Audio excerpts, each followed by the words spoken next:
Hey guys, it's Scott from Top Biller, and it's a Friday here as we start to move into the summer of 2021.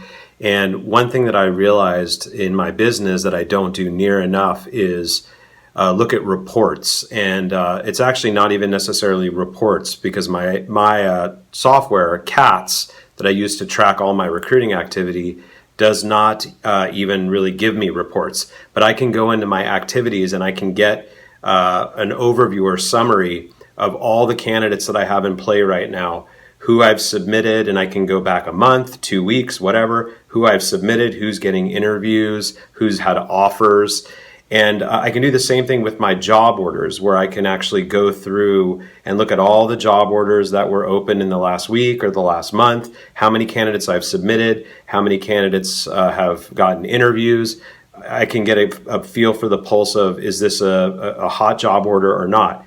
And so the reason that I want to do these things, and I'm now just realizing it for myself after however many years I've been doing this, is I should be able to answer the question at all times of who is my most placeable candidate and what's my most fillable job order. And I can have more potentially than just one of each, but that should be the thing that I always have my sights set on. And how do you determine which is your most fillable job order and what is your most placeable candidate?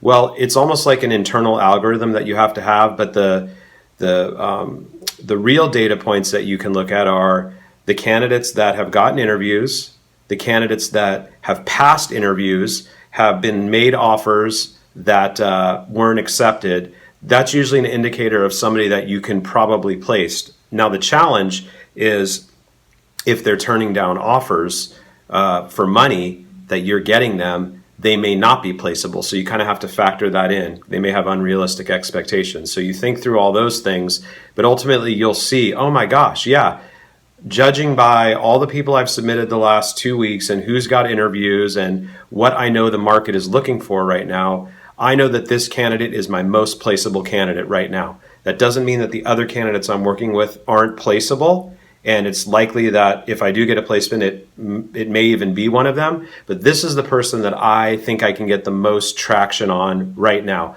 That's my most placeable candidate. Same thing with the job order side. You may have 10 or 15 job orders open at any given time, and 5 or 6 of them may be really hot, but there's going to be one where you've got an engaged hiring manager, you've got realistic expectations on comp, you've got a role that you know candidates are going to be excited about, and there aren't any gotchas like, oh, but you have to come into the office. Maybe I should call that an oh, but. Or, but you got to come into the office 5 days a week, or, oh, but they pay 25% under market. That would not make that your most fillable job order. Your most fillable job order is the job that people want and that you can find people for, and a hiring manager who has a process that runs smoothly and can get an offer made to somebody. And also, if it's a company that you've made placements at in the past, then that would increase the value, and perhaps that would become your most fillable job order. So remember, guys, 2 things to buy at any moment in your recruiting business, day to day. Who is my most placeable candidate right now, and what is my most fillable job order? Good luck out there, guys. Thanks.